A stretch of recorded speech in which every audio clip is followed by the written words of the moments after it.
형님이랑 어머님 정말 너무하신 거 아니에요?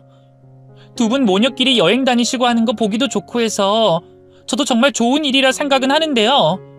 가실 때마다 아이를 저한테 맡기시면 어쩌자는 거예요? 저 어머님 집까지 맡아서 살림하는 것도 충분히 힘들다고요. 그런데 거기에 아이까지 맡기시는 건 저에 대한 배려가 아예 없다는 뜻 아닌가요? 올케, 왜 말을 그런 식으로 해? 우리가 올케한테 배려가 없었다니. 올케 우리 애 돌보는 게 힘들어서 그러는 게 아니라 엄마랑 내가 사이도 좋아 보이고 맨날 놀러 가는 게 질투나서 지금 이러는 거지? 형님, 저 정말 힘들어서 그래요. 집안 살림 한 번도 해본 적 없던 제가 어머님 모시면서 두 집 살림하는 것도 힘들고요. 애 한 번 키워본 적 없는 제가 남편 조카를 일주일에 한 번 이상은 꼭 돌봐야 하는 게 힘들다고요. 그래서 드리는 말씀이에요. 힘든 건 핑계인 것 같고 올케는 그냥 엄마랑 내가 잘 지내는 게 질투나고 안 입고 와서 그런 것 같아. 왜? 올케는 친정 부모님한테 이런 식으로 효도 못하니까 질투났어? 그리고 내가 우리 엄마한테 효도하겠다는데 올케가 왜 난리야? 올케는 엄마랑 내가 올케한테 시집살이 안 하는 것만으로도 감사한 줄 알아. 애 좀 하루 이틀 돌보는 게 뭐가 그렇게 힘들다고 애 핑계로 나한테 지랄이야. 시모 돈으로 호의호식하는 건 신우인데 신우는 자신이 시모에게 효도를 하는 것이라고 말했고 두 집 살림하고 아이 돌보는 것이 힘들다는 제 말을 철저히 무시했습니다.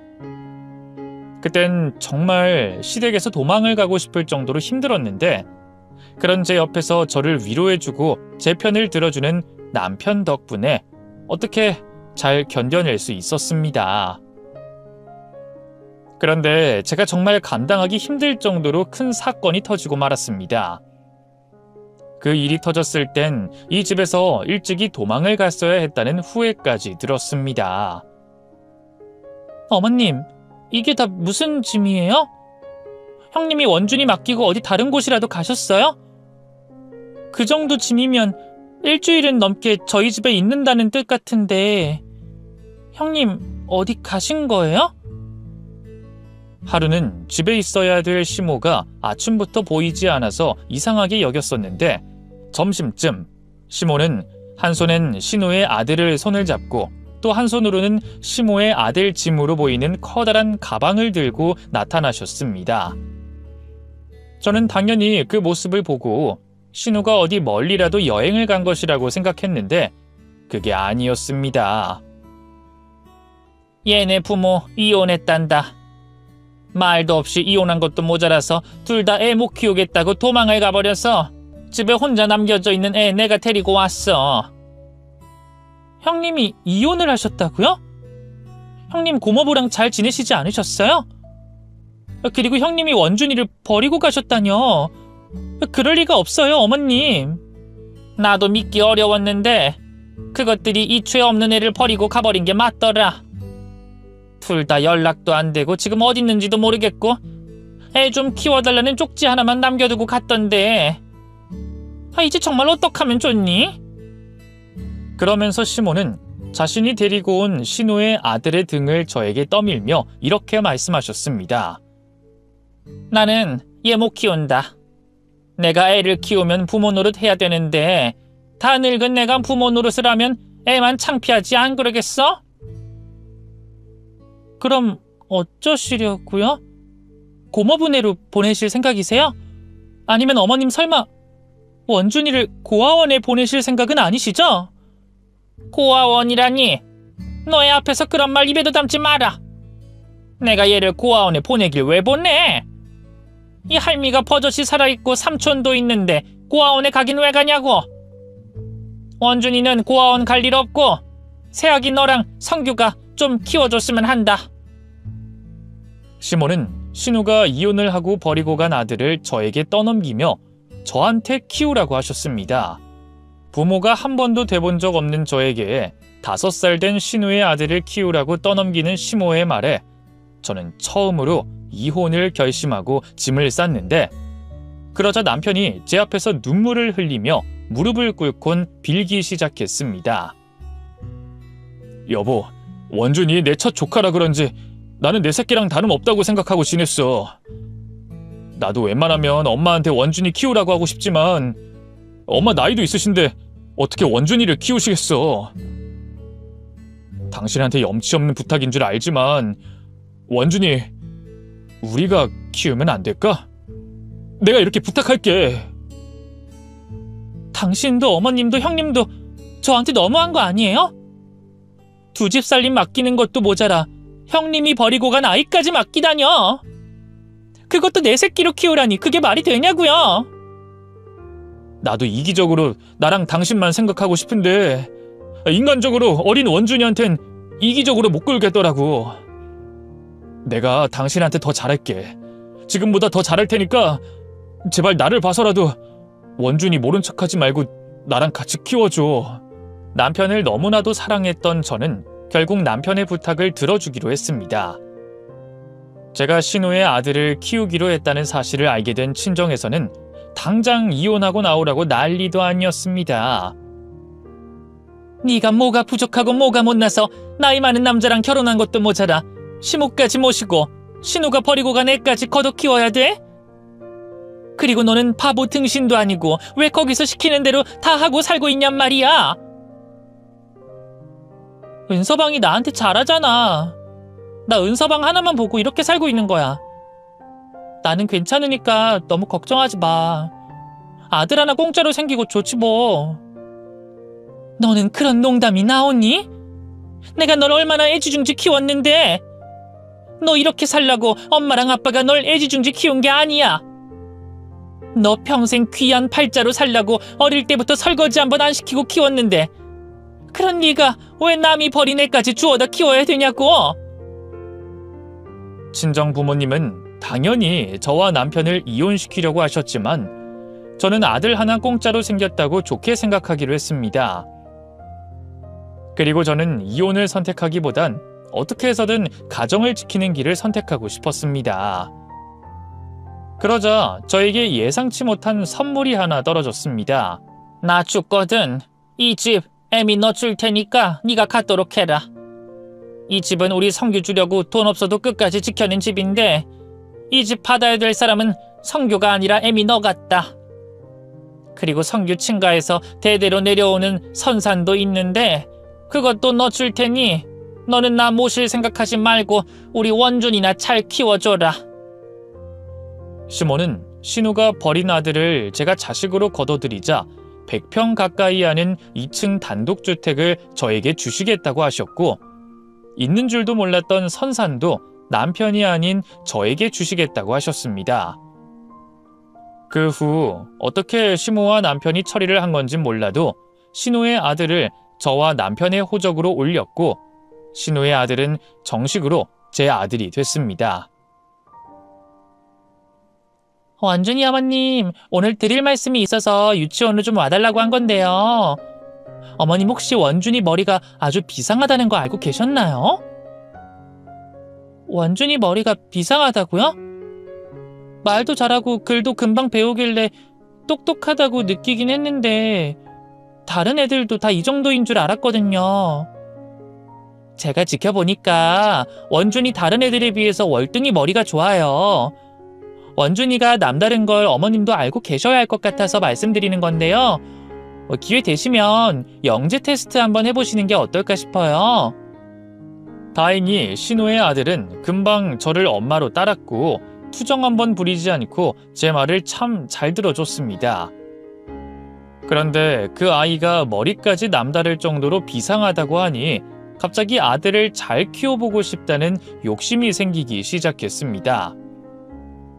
그때부터 저는 아들에게 매달려 살며 아들에게 해줄 수 있는 건 뭐든 가장 좋은 것들로 해줬고 그 후 제가 낳은 딸은 시모에게 맡길 정도로 아들에게 열과 성을 다했습니다. 아들은 타고나길 효자로 태어났는지 아니면 제 마음을 이해해 주기라도 한 건지 제 속 한 번 썩이지 않고 모범생으로 바르게 자라줬습니다. 사실 원준이 성적이면요. 의대 가서 의사가 되기보단 해외로 유학 가서 공부를 더 한 후에 교수라든지 더 큰 일을 해보는 게 어떨까 싶거든요. 근데 원준이는 계속 의사를 욕심내던데 어머님 생각은 어떠세요? 어머님도 원준이가 의사 되길 바라실까요? 저는 딱히 별다른 욕심은 없고요. 지금까지 원준이 혼자서 잘 해왔으니까 앞으로의 선택도 원준이한테 맡기고 싶어요. 사실 아들이 의사보다 더 대단한 사람이 될 수 있다면 저야 좋겠지만 의사도 훌륭한 직업이고 원준이가 의사라는 직업을 선택한 건 다 그럴 만한 이유가 있다고 합니다. 그래서 저는 원준이 선택을 응원해주고 싶네요. 아들은 초등학교를 입학한 이후부터 전교 1등이라는 자리를 놓치지 않았고 명문대학교 교수들이 탐낼 만큼 수재로 자라줬는데 저는 그것으로 아들에게서 아들을 키우는 모든 보상을 다 받은 것이라고 생각을 했습니다. 당신 왜 울어? 원준이 의대 합격한 게 눈물이 날 정도로 기뻐서 그래? 당신 원준이 키우기 시작하면서부터 웬만한 일로는 눈물 안 흘리더니 갑자기 이렇게 우니까 신기하네. 원준이한테 너무 고마워서 그래요. 사실 아무리 당신 조카라도 내 피 한 방울 안 섞인 애를 내 새끼로 생각하고 키우기가 쉽지 않았는데 제가 겪었던 모든 마음고생을 원준이가 다 풀어준 것 같아서 너무 고맙고 행복해서 눈물이 다 나네요. 원준이가 내 말도 안 듣고 말썽 부리면서 컸으면 애가 잘못 큰 게 다 나 때문인가 싶어서 자책만 했을 텐데 너무 잘 커주니까 고맙기도 하고 보람되기도 하고 그러네요. 아들이 당당히 수석으로 의대에 입학하고 난 후 시모는 저에게 고맙다며 약속대로 시모가 가지고 있던 모든 재산의 서류를 건네주셨습니다. 애미야, 그동안 원준이 키우느라 애미 네가 제일 고생했다. 원준이 애미 아니었으면 절대로 저렇게 잘 크지 못했을 거야. 많이 힘들었을 텐데 군말 않고 원준이 위해서 살아줘서 정말 고맙다. 이걸로 그간 애미가 고생한 걸 보상해 줄 수 있을지 모르겠지만 이거라도 받아 주거라. 여보, 거절하지 말고 받아놔. 그리고 나 퇴직하면 내 퇴직금도 당신 다 줄 테니까 기대하고 있어. 나도 당신한테 뭐라도 해줘야 되지 않겠어? 그동안 정말 고생했고 원준이 다 키웠으니까 앞으로는 당신 하고 싶은 것만 하고 살아. 신우의 아들을 제가 키우면서 사람들에게 바보 천치 등신이라는 소리를 많이 들었지만 아들을 다 키우고 나서는 아들을 내가 키우길 잘했다는 생각이 들었습니다. 그리고 아들을 다 키워내고 난 후부터는 시모와도 사이가 좋았고 남편과도 더 깊은 관계가 돼 매일을 천국에서 사는 것 같은 기분을 느꼈었는데 아들이 의사 면허 시험에 합격을 하고 인턴이 되자마자 어디서 나타난 건지 20년 넘게 사라진 신우가 모습을 드러냈습니다. 집 대문을 이런 식으로 열어두면 어떡해? 그 안이라도 들어오면 어떡하려고? 그나저나 올케, 오랜만이다. 엄마 집에 있어? 우리 원준이는? 원준이는 집에 없으려나? 형님, 그동안 어디 가셨다가 이제야 나타나신 거예요? 어머님이 형님을 얼마나 찾아다니셨는데요. 어머님 지금 집에 안 계시는데 당장 어머님한테 연락 먼저 해볼게요. 됐어. 나 엄마 보러 온 게 아니고 원준이 보러 온 거니까 원준이 좀 불러줄래? 원준이가 의사 됐다는 소문이 들리더라고. 그래서 내 하나뿐인 아들 다시 되찾아가려고 왔어. 옳게 그동안 키워줘서 고마웠고 이제 내가 왔으니까 당장 우리 아들 내놔. 20년 넘게 사라졌던 신우가 갑자기 나타나 의사가 된 아들을 내놓으라고 말을 하던 그 순간 방에서 낮잠을 자고 있던 아들이 소란스러운 소리를 들었는지 비몽사몽한 얼굴로 방에서 나왔습니다. 원준아, 아무 일도 아니니까 일단 방에 들어가 있어. 너 이틀 동안 밤새서 힘들다면서. 얼른 들어가서 더 자. 왜 애를 방으로 돌려보내? 원준아, 엄마야. 원준이 너 엄마 기억하지? 너한테 해주고 싶은 말들이 있어서 그 말 꼭 해주고 싶어서 찾아왔어. 원준이 너 그동안 엄마가 어디서 어떻게 지냈는지 궁금하지 않아? 이제 네가 엄마를 이해해줄 나이가 된 것 같아서 엄마가 너 데리러 왔으니까 엄마랑 이야기 좀 하자. 아들에게 다가가려는 신우를 제가 몸으로 막자 신우는 있는 힘껏 저를 밀쳤고 저는 바닥으로 거칠게 내동댕이 쳐지게 됐습니다. 그 순간 그 모든 걸 지켜보고 있던 아들이 성큼성큼 신우 쪽으로 다가가더니 신우의 뺨을 거칠게 날려버렸습니다. 당신 우리 엄마한테 지금 뭐 하는 짓이야? 그리고 당신이 왜 내 엄마야? 나한테 엄마는 여기 계시는 이분밖에 없어. 인간이라면 여기 나타나면 안 됐을 텐데 왜 나타나서 사람을 괴롭혀? 최원준, 너 엄마한테 이게 무슨 짓이야? 의사가 됐으면 교양 있게 굴어야지. 감히 너를 낳아준 엄마한테 폐륜을 저질러? 너 이 집에서 자라는 동안 가정교육은 제대로 못 받은 거니? 폐륜은 내가 아니라 그쪽이 저지른 거 아닌가? 친자식도 아닌 애 데려다가 친자식처럼 키워준 할머니한테 당신이 어떤 짓을 했는데? 본인이 고아였다는 사실 증오하면서 살았다면서? 근데 어떻게 지 자식을 고아로 만들어? 당신이 그러고도 인간이야? 아들의 말에 신우는 갑자기 몸을 벌벌 떨기 시작했고 저는 그때까지도 아들의 입에서 나오는 말들이 무슨 말인지 이해하지 못했습니다. 당신이 아빠랑 결혼할 때 할머니 재산 탈탈 털어다가 결혼한 것도 내가 다 알아. 할머니가 나한테 한탄하시더라고. 그렇게까지 귀하게 키우고 해달라는 거 다 해줬는데 결국엔 자기한테 이런 짓 버렸다고. 검은 머리 짐승 거덕 키우는 게 아니라면서 어찌나 후회하시던지. 원준아, 엄마는 너를 버린 게 아니라 잠시 할머니한테 너를 맡긴 거였어. 엄마가 사정이 있어서 너를 못 키운 거지. 엄마는 항상 널 생각하고 있었다고. 그리고 널 버린 건 엄마가 아니라 아빠야. 가정을 파탄낸 아빠를 원망해야지 왜 같은 피해자인 엄마한테 그러니? 가정을 파탄낸 건 아빠가 아니라 아빠를 두고 바람 피운 엄마잖아. 아빠 몰래 딴 남자랑 바람 펴서 걸린 것도 모자라서 그 과정에서 내가 아빠 친자식이 아니라는 것도 들켰다면서? 그래서 아빠한테 이혼당한 걸로 아는데 계속 발뺌할 생각이야? 신우가 시모의 친자식이 아니라 고아원에서 데려온 자식이라는 것과 신우가 남편을 두고 바람을 피워 이혼했다는 것이 나이 50이 넘은 저에게도 너무나 충격적인 이야기였습니다. 그러나 더 충격적이었던 것은 신우가 아들을 버리고 도망을 간 이유였습니다. 바람난 남자랑 같이 살겠다고 나 버리고 도망간 거 내가 모를 줄 알았어? 할머니가 다 이야기해줬어. 엄마 태생부터 시작해서 아빠를 만나게 된 이유, 이혼당하고 나를 버리고 간 이유까지 모조리 다 알려줬었다고. 다른 건 다 그렇다 치더라도 할머니한테 그러면 안 되는 거 아니야? 어떻게 할머니한테 나를 버리고 갈 수가 있어? 그 노망난 여편 내가 정신이 나가서 어린 너한테 쓸데없는 소리 한 것 같은데 그래도 나 네 엄마고 너 데려갈 자격이 있어. 아빠는 네 아빠가 아니더라도 엄마는 네 엄마라고. 신우는 당당한 척 하면서도 모든 사실을 알고 있는 아들을 볼 면목이 없었던 건지 시모를 만나보지도 않고 뒷공문이 빠지게 도망을 가버렸습니다. 몇 시간 후 집으로 돌아온 시모에게 신우가 찾아왔다는 이야기를 하자 시모가 눈물을 흘리시며 그런 신우를 걱정하셨습니다. 애 몰골은 좀 어떻든 밥은 좀 먹고 다니는 것 같았어?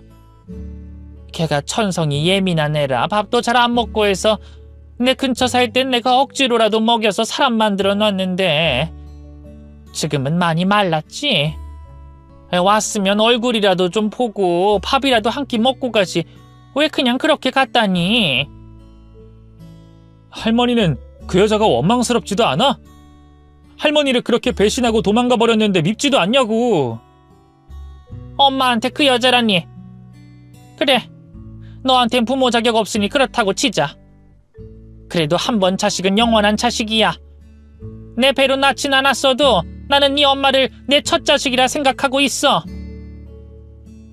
신우가 사라져 있는 동안 참아왔던 그리움이 폭발한 건지 시모는 신우를 걱정하며 서럽게 우셨습니다. 그 후 저는 남편과 아들을 앉혀두고 나만 빼고 가족 모두가 신우에 대해 알고 있었던 건지 물어봤습니다. 말했잖아. 나도 이번에 처음 알았다고. 엄마가 나보다 누나를 더 애지중지 키웠었어. 그래서 나는 당연히 의심 한번 하지 않았었지. 게다가 돌아가신 아버지도 누나를 얼마나 아꼈었는데. 다른 집은 아들을 더 귀하게 여겼다지만 우리 집은 정반대였어. 엄마 아빠는 모르고 있었던 게 맞을 거야. 할머니가 나만 알고 있으라고 나한테만 해주신 이야기였거든. 엄마랑 아빠한테 말하면 두 사람이 나 안 키우려고 할지도 모른다고 하셔서 내가 그동안 말 안 했던 거야. 할머니가 너한테 그렇게 말을 했단 말이야? 아유, 어머니는 애한테 왜 그런 말을 하고 그러셨대? 원준아, 할머니 말대로 한 번 자식은 영원한 자식이야. 네가 아바랑 피 한 방울 섞이지 않았다고 하더라도 우리는 널 끝까지 자식으로 생각하고 평생 함께 살 거야. 그러니까 넌 절대 그런 생각하지도 말어. 모든 사실을 알게 된 후 충격에 빠지긴 했지만 아들을 신우에게 뺏기지 않은 것이 정말 다행이라고 생각했습니다. 하마터면 아들을 신우에게 뺏길 수도 있었을 거라는 생각이 들자 신우의 과거 따위는 저에게 아무런 문제가 되지 않았습니다. 저는 그저 신우가 두 번 다신 아들과 제 앞에 나타나지 않길 바랄 뿐이었죠. 그런데 시몬은 신우가 한 번 나타난 이후부터 계속해서 신우를 그리워하셨습니다. 이 어미 나이가 80이 넘어가는 걸 알면 한 번쯤은 보러 올 텐데 얘는 어디서 뭘 하길래 아직도 나를 안 찾아오는 거야? 살아있긴 하겠지. 어디서 사람 구실은 하면서 살고 있겠지. 어머님, 형님 그전에도 연락 한 번 없이 어디선가 잘 지내셨잖아요. 분명 지금도 잘 지내고 계실 거예요. 그리고 어머님 살아계시는 동안에 한 번쯤은 어머님 뵈러 올 거니까 너무 걱정하지 마세요. 죽기 전에 한 번이라도 봐야 되는데 우리 딸 못 보고 죽을까봐 나는 그게 너무 무섭다. 원준이한텐 용서는 못 받는다 하더라도 나는 우리 딸 용서할 수 있는데 나라도 보러 와줬으면 정말 좋겠구나. 시몬은 이미 신우를 다 용서하신 듯 했고 애초부터 아들을 자신에게 버리고 간 신우를 원망조차 하지 않으신 것 같았습니다. 시몬은 눈을 감는 순간까지 신우를 그리워했지만 신우는 끝까지 모습을 나타내지 않았습니다. 시모의 장례식 중 지인을 통해 알게 된 것은 신우는 시모에게서 그리 멀지 않은 곳에서 지내고 있는 것이었고 또 시모가 세상을 떠난 것도 알고 있다는 것이었습니다. 성미 누나한테 어머니 돌아가시기 전엔 얼굴 한번 비춰라. 그때 누나한테 뭐라고 할 사람은 아무도 없을 거라고 했더니 솔직히 자기는 어머니가 안 보고 싶다 하더라고. 뭐 원준이야 자식이니까 보고 싶지만 평생 어머니를 친부모라 생각한 적이 없어서 그런지 자기한테 떨어지는 게 있지 않은 이상 보고 싶지 않다고 딱 잘라 말하더라고. 형님이 그렇게 말을 했다고요? 저는 그동안 형님이 어머님한테 죄송하고 볼 면목이 없어서 안 나타난 건 줄 알았는데 그런 생각을 가지고 있었을 거라고는 감히 상상도 못했어요. 성미 누나 독한 사람이에요. 그러니까 애도 버리고 갔죠. 남자통해서 인생 역전해보려고 했는데 그게 안 돼서 성격 더 더러워진 것 같더라고요. 형수님, 괜히 성미 누님이랑 엮이지 말고 최대한 멀리 이사 가버리세요. 누나 지금은 안 나타나고 있지만 나중에 무슨 이유로 나타날지 모르잖아요. 평생 키워준 시모를 단 한 번도 친부모로 생각한 적이 없다는 신우의 발언에 분노가 치밀어 올랐습니다. 그리고 시모의 장례식이 끝난 지금도 신우 때문에 진정이 되지 않고 있는 상태입니다. 당장이라도 신우를 만나 한 대 쳐주고 싶은 마음이 굴뚝 같지만 지인의 말대로 신우가 언제 어떤 이유로 다시 저희 가족들 앞에 나타날지 모르기 때문에 앞으로 어떻게 해야 하나 고민이 큽니다. 어쩌면 결혼 후 평생을 살아왔던 집을 팔고 이사를 가야 될지도 모른다는 생각도 듭니다. 저는 죽는 순간까지 신우를 그리워한 시모가 이제는 그만 신우를 잊고 편안히 좋은 곳으로 가셨으면 좋겠습니다. 산 사람은 어떻게든 산다지만 죽을 때 한이 맺히거나 미련이 가득한 사람은 이승을 떠나는 게 쉽지 않다고 하잖아요.